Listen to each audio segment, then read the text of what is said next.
Pranams to Sathguru and Gurubai.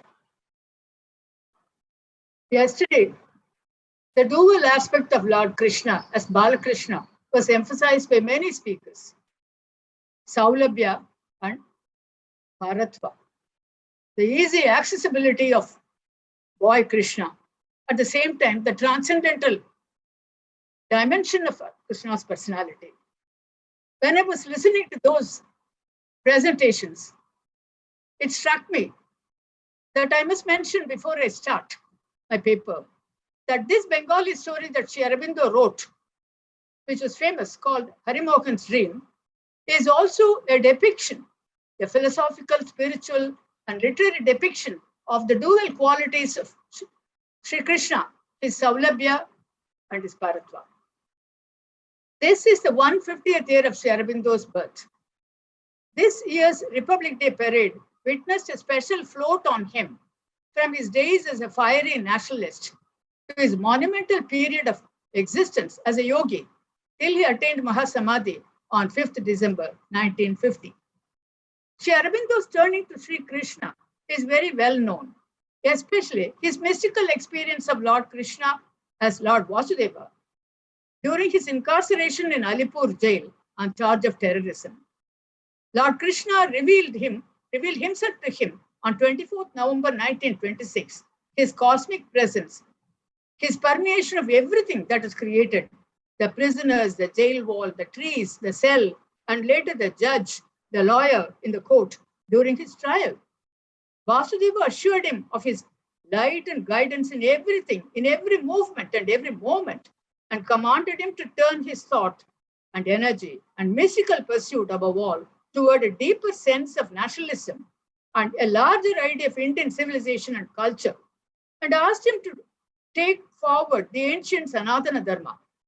Sri Aurobindo went on to write the stupendous essays on the Gita, expounding his understanding of Purushottama. But Krishna was not only a stupendous figure for Sri Aurobindo, he was also a little boy floating and casting a spell on this world so that they may be rid of all illusion and see the divine as the prima mobile of this universe. Sri Aurobindo's sonnet on Sri Krishna is famous.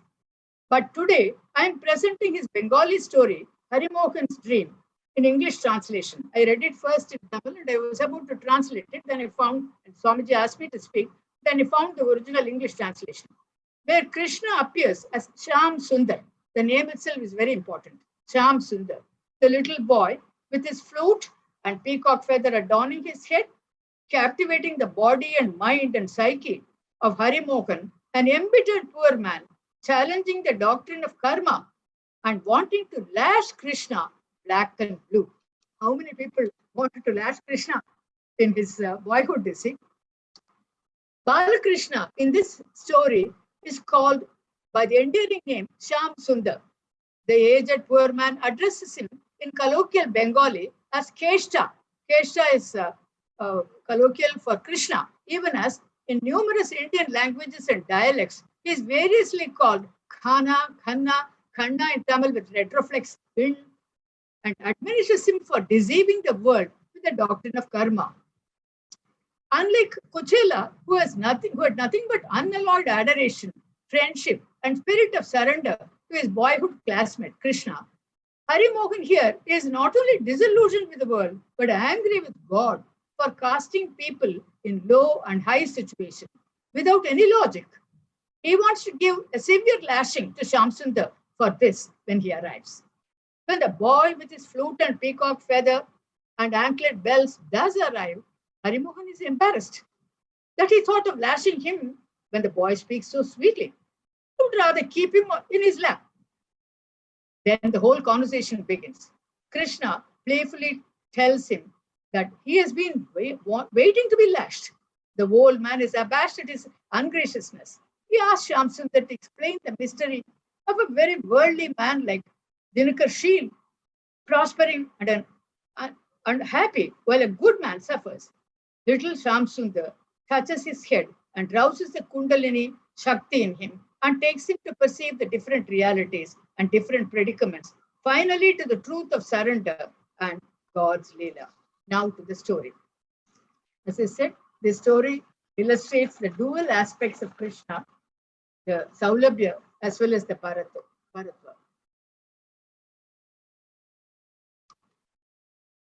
A poor man sat in his dark room and thought of his miserable plight under the wrongs and injustice in the kingdom of God. Overcome by Abhiman, I understand that Abhiman is a Bengali term which could not be directly translated into English. It could mean hurt, pride, sense of resentment, bitterness, etc. So, overcome by Abhiman, he spoke thus. People give the excuse of the law of karma, to save the good name of God. If my present miserable existence is the result of the sins of my last life, if I was really such a great sinner, then the current of evil thoughts would still flow in my mind.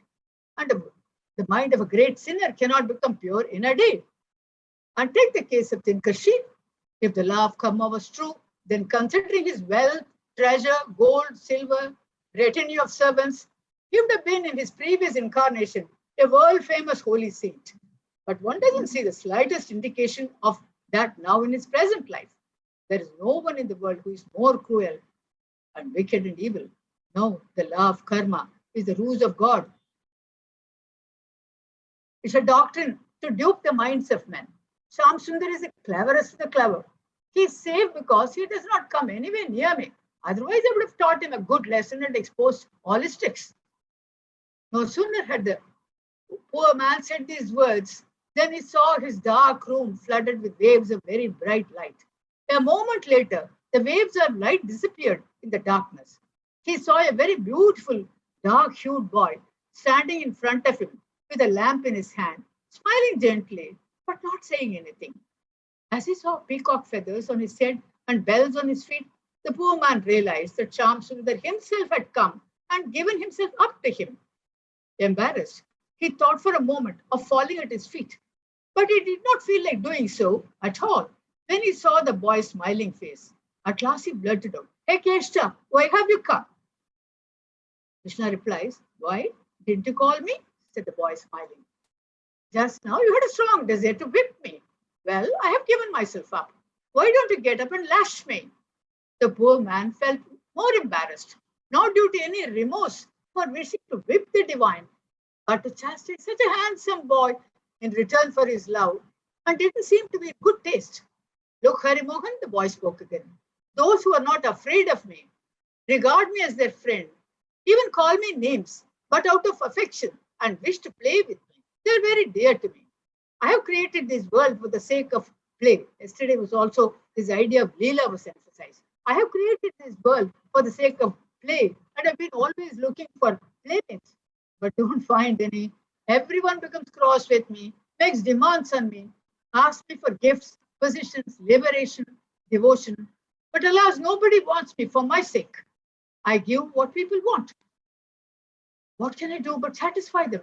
Or they'll tear me to pieces. I see that you also want something. Being cross, you want to whip someone and have someone me to gratify that desire. I have come to take the lashings of your whip. Ya yatha mam prapadyante, as one approaches me. But if you wish to hear about it before you beat me up, I will explain to you my method. Well, do you agree? Can you really? Asked Harimohan. You see, I have the gift of the gab, but you have the gift of the gab. But why should I believe that a young, immature boy like you can teach me anything? Come, see if I can, replied the boy smilingly. Having said that, Krishna touched Harimohan's head. Immediately, electric currents began to spread through the whole body of the poor man. The Kundalini power, normally asleep at the base of the spine, shot up to the crown of his head in the form of a fiery serpent, hissing loudly, and his brain became filled with waves of vital force. The very next moment, the walls of the room around Harimohan seemed to recede into the distance. The world of names and forms abandoning him became unmanifest, as it were, in the infinite. Harimohan lost his normal consciousness. When he came to, he found himself standing with a boy in a strange house and saw in front of him an old man sitting on a mattress, absorbed in deep thought. On seeing that face, contorted with worries, grief-stricken, hopeless and sad, Harimohan just couldn't believe that it was really Tinkersheel, the most powerful leading man in the village. At last, full of fear, he asked the boy, "Okay, stop. What have you done?" sneaked in like a thief into someone else's house?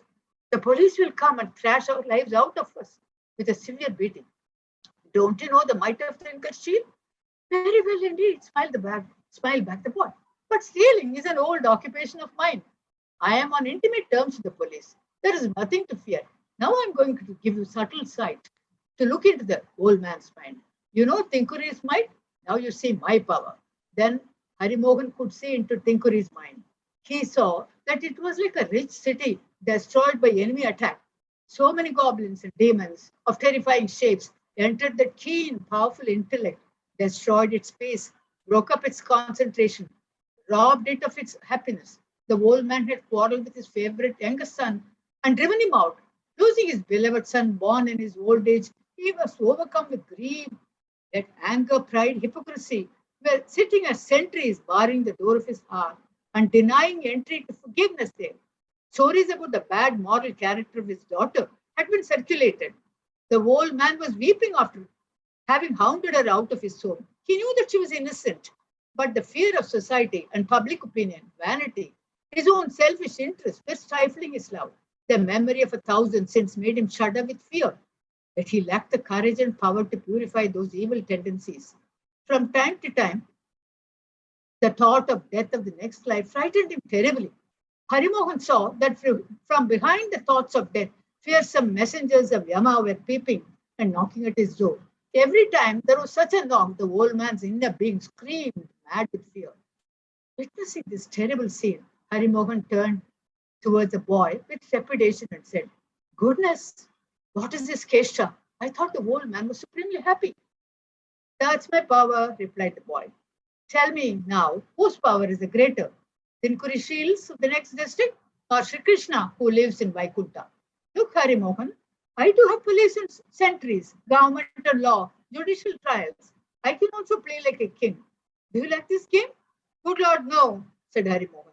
"This is a very bad game. Do you enjoy it?" The boy replied, smiling, "I like all kinds of play. I like to whip and also to be whipped. Look, Harimohan," he continued, "people like you see only the surface of things and have not yet developed the subtle sight to see their inner truth. That is why you say that Tinkuri is happy and you are miserable. This man has no material want, yet how much more is his millionaire suffering? Can you say why? Happiness is a state of mind, so is suffering. Happiness and suffering are simply modifications of the mind. He who has got nothing and whose only asset is misfortune can be very happy in the midst of danger. Notice also that just as you're not getting any satisfaction out of spending your days in acquiring dry merit, you're always thinking of suffering. So also is this man doing the same thing, living out his days in dry merit. That's why there is momentary happiness resulting from virtue and temporary unhappiness issuing from sin, and vice versa. There is no real joy in this conflict. I've got a picture of an abode of bliss. He who comes to me falls in love with me, seeks me, puts pressure on me, even persecutes me. He gets from me by force, as it were, the picture of joy. Harimohan listened eagerly to Sri Krishna's words. The boy spoke again. Understand this too, Harimohan. Dry merit has become for you devoid of the sap of joy. Yet you can resist the power of its impressions, nor can you conquer that petty egoism. For the old man, dry merit has similarly become joyless. Yet, being unable to renounce it because of the forces of its impression, he is suffering hell in his life. This is called the bondage of virtue.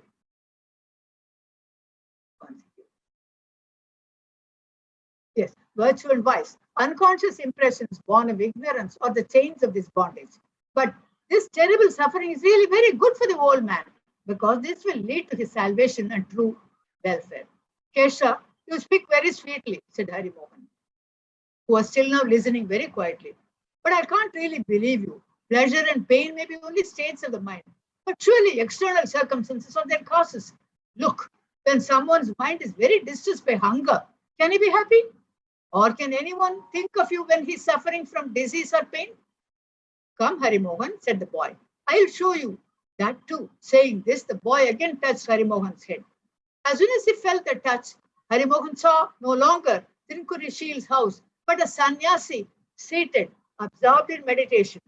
A large tiger lying at his feet, like God on the solitary, beautiful peak of a mountain, with a pleasant breeze blowing there. Harimohan's legs, when he saw the tiger, refused to budge, but the boy dragged him near the sannyasi. Harimohan, unable to resist the boy's strength, had willy-nilly to go. The boy said, Harimohan, see? Harimohan looked and saw the mind of the sannyasi, like an open exercise book, with the name of Sri Krishna written 1,000 times on each of its pages. The sannyasi, having crossed the great gate of Nirvikalpa Samadhi, was sporting with Sri Krishna in the light of supernal light sun. He also saw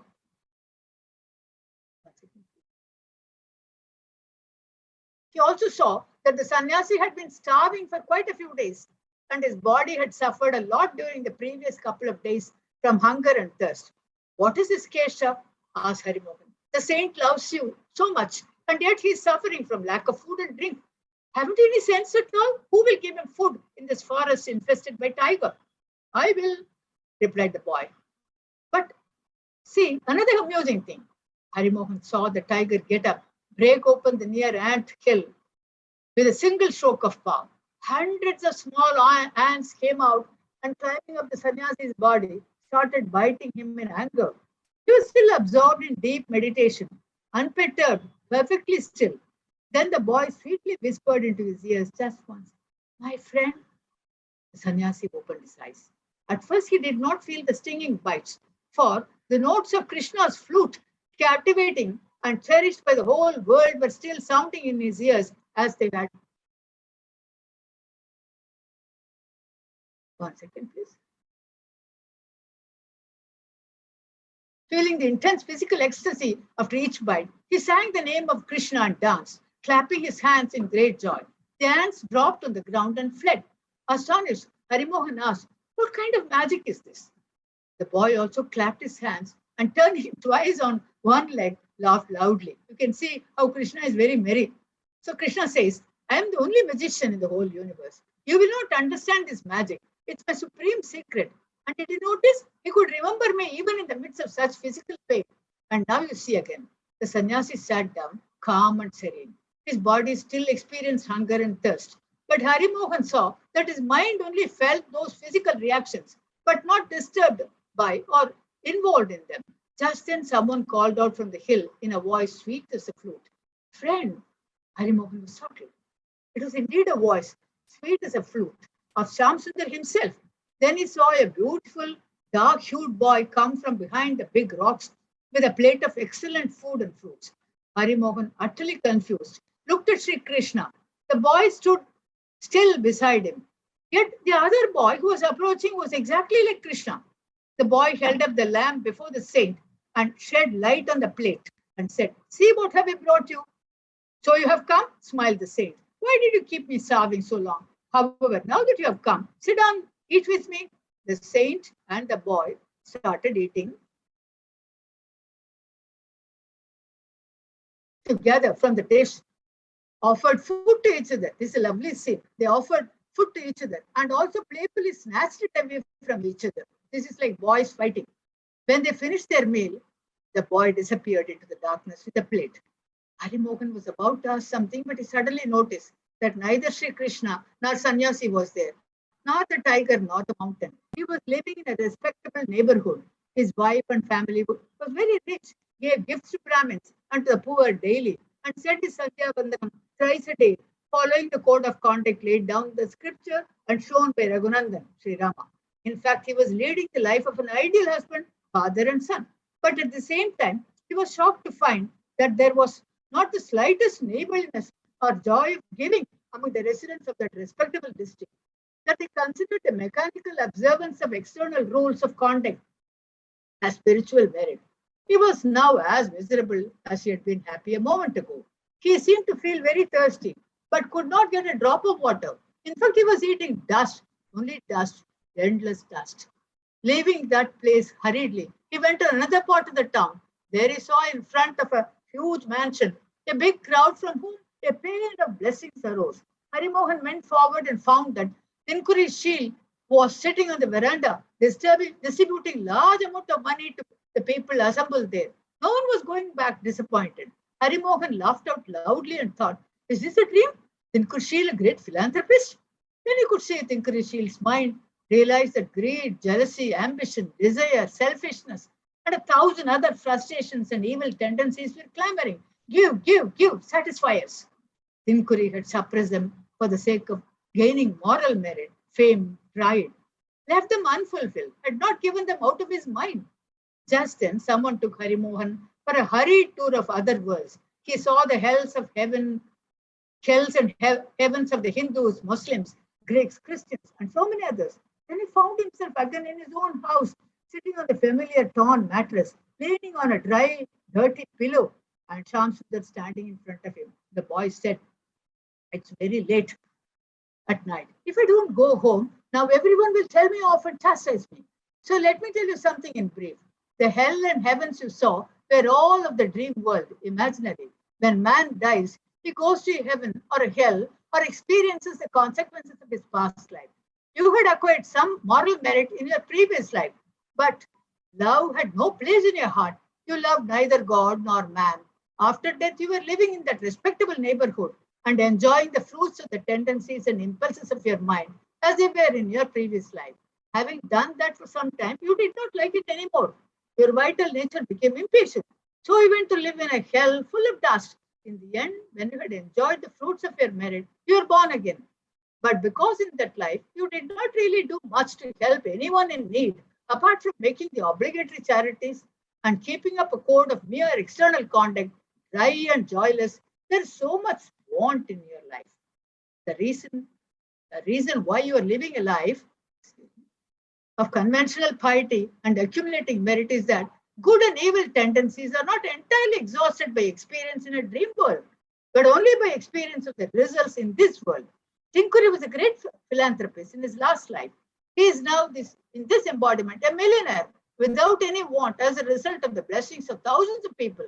But because his mind was not purified, he has had to satisfy unfulfilled vicious dispositions by evil acts and thoughts. Have you understood the law of karma?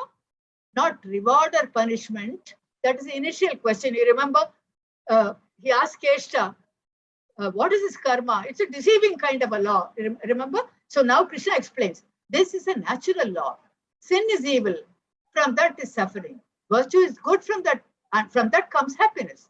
This arrangement is there for the sake of the purification of the mind and heart, for the destruction of evil. You see, Harimohan, this earth is only an insignificant fraction of my varied creation. But you're all born here to exhaust evil works. When people are free from the clutch of good and evil, and of merit and demerit, and enter the kingdom of love, then they become free from the life of action. You too will have this freedom in your next life. I'll send you my favorite sister, Shakti, that is power, and her companion, Vidya, knowledge to you. But look, there's one condition. You'll become my playmate and not ask for liberation. Do you agree? Agree? Kesha, said Harimohan, you have bewitched me. Once again. Kesha? Yes.